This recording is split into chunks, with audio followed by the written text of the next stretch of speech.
অফিসারদের যারা আছে তারা যাবে।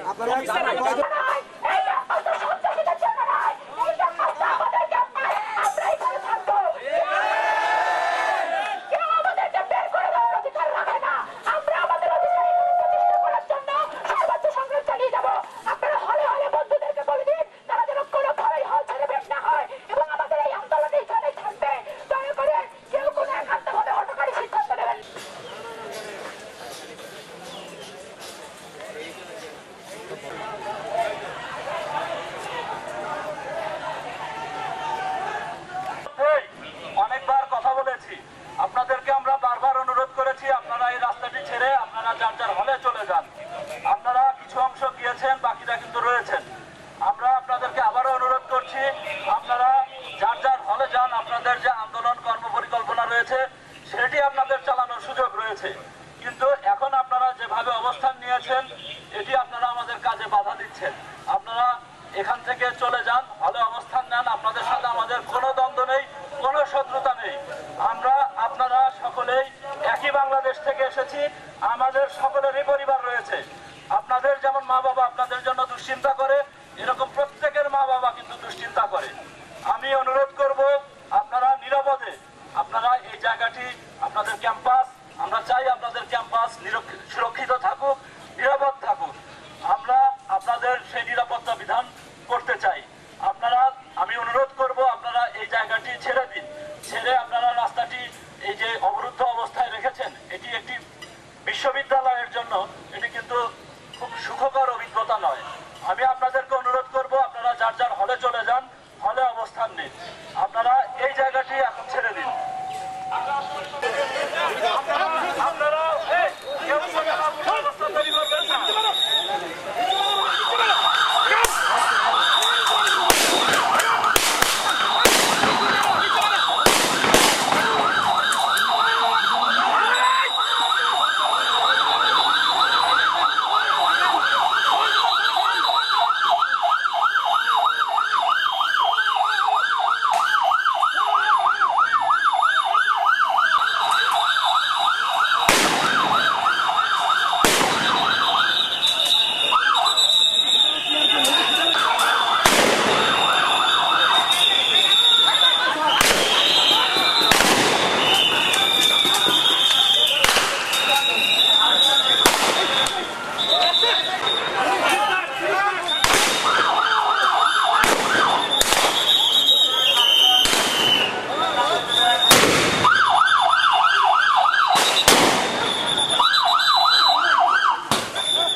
আমি দিতে পারবো, এই সময় তো লাইভ সাউন্ড একদম নেট নাই, এগুলো করে দিচ্ছি।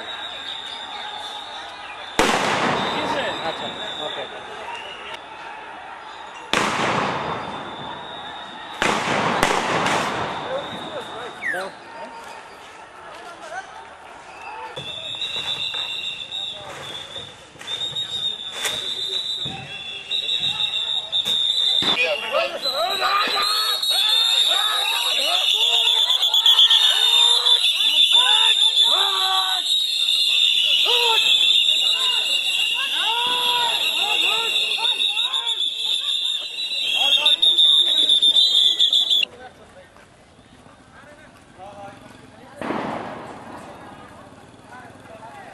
জানেন যে 12টার দিকে আমাদের ভিসি স্যার যিনি ছিলেন, ভিসি স্যার সহ প্রায় 20 থেকে 25 জন শিক্ষককে তারা অবরুদ্ধ করে রেখেছিলেন এবং 12টা থেকে আমরা ফোর্স পুলিশ অফিসার তাদেরকে উদ্ধারে যাই এবং তাদের যারা কোটা সংস্কারের জন্য যারা আন্দোলনরত তাদেরকে বারবার কথা বলা হয়েছে যে স্যারদেরকে যাতে তারা বের করে দেন এবং বিদ্যুৎ থেকে বারবার স্যাররা বলছেন তারা তাদেরকে উদ্ধারের জন্য। তো একটি পর্যায়ে আমরা তাদেরকে বারবার বলার পরেও তারা শুনতেছিলেন না এবং তারা আরও লোকজন বাড়িয়ে যখন স্যাররা ভিতর থেকে অত্যন্ত ইনসিকিউর ফিল করছিলেন এবং তাদের মধ্য থেকেও আমাদের উপরে আক্রমণ করে সেই মুহূর্তে আমাদের ফোর্স অফিসার মিলে স্যারকে আমরা তাকে যে অবরুদ্ধ করে রেখেছিল সেখান থেকে স্যারকে উদ্ধার করে আমরা স্যারকে তার বাসায় পৌঁছে দিয়েছি।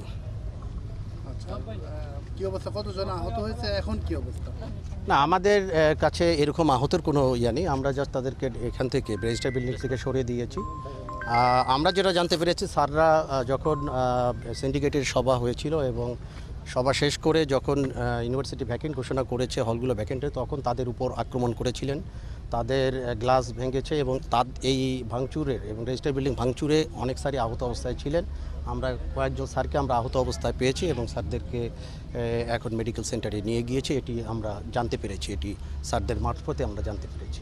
হল কি খালি করে দেওয়া হয়েছে? না, এখনও তাদেরকে তো বলা হয়েছে হল খালি করে দিতে। আমরা ওয়েট করছি যে তারা, যেহেতু সরকার এবং বিশ্ববিদ্যালয় কর্তৃপক্ষ ডিসিশন নিয়েছে, আমরা শিক্ষার্থী ভাইদেরকে বলবো, যেহেতু শান্তি শৃঙ্খলা রক্ষার জন্য হল খালি করতে বলেছে, আমরা ওয়েট করছি এবং আমরা চাই যাতে তারা শান্তিপূর্ণভাবে তারা হল খালি করে তারা চলে যাবে। জি, ভিসি স্যার এখন তার রেজিস্টার বিল্ডিং থেকে বের হয়ে এসেছে। স্যার, কতক্ষণ পর্যন্ত সময় দিচ্ছেন হল ছেড়ে দেওয়ার জন্য? না, এটা আমরা কোনো সময় দিইনি, এটি বিশ্ববিদ্যালয় কর্তৃপক্ষ সময় বেঁধে দিয়েছেন এবং আমরা আশা করছি সেই সময়ের মধ্যেই বিশ্ববিদ্যালয় কর্তৃপক্ষ এবং স্টুডেন্টরা তারা সম্মিলিতভাবে তারা হল ভ্যাকেন্ট করে দেবে। তারা তো 4টা বলেছিল, আজকে 4টা। হ্যাঁ, সেটি হয়তো সময় লাগছে। একটি আবাসিক হল, অনেক স্টুডেন্ট ছাত্ররা এখানে অবস্থান করছেন, তারা হয়তো রাত্রের মধ্যেই অনেকে চলে যাবেন, হয়তো সকালেও যেতে পারে। তো আমরা সেই তাদের যাতে সুন্দরভাবে চলে যেতে পারে এবং তারা যাতে সিকিউর থাকে সেটি আমরা নিশ্চিত করব। অনেকে তো রাতের মধ্যে ছাত্রছাত্রীরা যারা আছে ম্যাক্সিমাম বের হয়ে যাবে, তো একটু যেহেতু সবাই ভীত সন্ত্রস্ত, তো নিরাপদ চলাচলের জন্য আপনারা ব্যারিকেড বা বিভিন্ন পয়েন্টগুলোতে থাকবেন কিনা? আমাদের কাছে এরকম অভিযোগ আছে যে অনেক বহিরাগতরা এই গেটগুলো দিয়ে ইন করছে এবং গ্যাঙ্গনের পিছনে গেট দিয়ে ইতিমধ্যেই কিছু বহিরাগত অবস্থান নিয়েছে। তো এই ধরনের মেসেজ আছে, আমরা এটা তলিয়ে দেখছি যে আসলেই খতিয়ে দেখছি যে তারা এটির কতটুকু সত্যতা। তবে আমরা আশা করি তারা বিশ্ববিদ্যালয় প্রশাসন এবং এলাকার বিশ্ববিদ্যালয়ের শান্তি শৃঙ্খলা রক্ষার্থে তারা রাতের মধ্যেই চলে যাবেন। আমরা রোডে যাতে সিকিউরলি যেতে পারেন, আমরা অনেক স্টুডেন্টকে যারা যেতে চেয়েছেন গাড়ি থামিয়ে তাদেরকে উঠিয়ে দিয়েছি। তারা যদি বিশেষ ব্যবস্থাপনা চায়, আমরা গাড়ি বা টিকিটের ব্যবস্থা করে দিতে পারি। সেটি আমরা বিশ্ববিদ্যালয় প্রক্টর বা বিশ্ববিদ্যালয় কর্তৃপক্ষের সাথে কথা বলে এটি ব্যবস্থা করে দিতে পারি। এর বাইরে যারা আমাদের সাপোর্ট চাবেন, আমরা গেটে অবস্থান করব, তাদেরকে আমরা সুন্দরভাবে পৌঁছে দেবো এবং আমরা সার্বিক তাদের যাতে সিকিউরলি তারা চলে যেতে পারে সেটি আমরা নিশ্চিত করব। স্যার, শেষ প্রশ্ন হচ্ছে, এখন যারা বিশ্ববিদ্যালয়ে থাকবে শিক্ষার্থীরা, বৈধ শিক্ষার্থীরা, তারা নিরাপদ কিনা?